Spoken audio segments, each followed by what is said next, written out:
আপনার স্বামীর নাম হচ্ছে কি? রুবেল। আপনার কয় সন্তান? 3 সন্তান।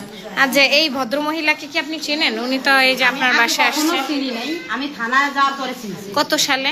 18 সালে। এখন উনি দাবি করছে ওনার এই যে ছেলে, এই ছেলে আপনার ছেলে, এই বিষয়টা একটু যদি বলতেন আমাকে। 18 সালের পরে থেকে আমার স্বামীর সাথে ওনার সাথে কোনো যোগাযোগ নেই। তাহলে ওনার ছেলের বয়স বলে 7 বছর, তাহলে আমার স্বামীর সাথে আপনার থানায়ও তো একটা মিটমাট করছে। 9 বছর হয়েছে। তাহলে থানায় আপনি কি মিটমাট হয়েছে?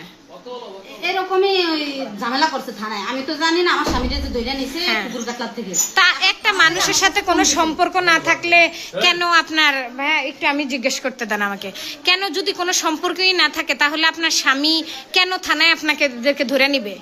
আর মিটমাটটা সেখানে কি হয়েছে? টাকার একটা বিষয় ছিল, এটা একটু বলেন।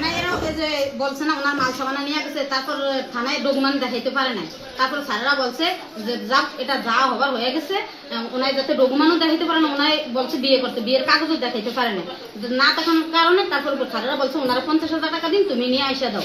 তারপরে আমি নিয়ে থানায় দিছি, থানায় স্যারেরা 50,000 টাকা দিয়ে দিছে। দেওয়ার পরে বলছে ওনার পথে উনায়, তোমার পথে তুমি। তারপর আজকাল পরে থেকে আর কোনো সমস্যা হবে না, যাও তুমি যাও। তারপর আমি চলে এসেছি আমার স্বামী।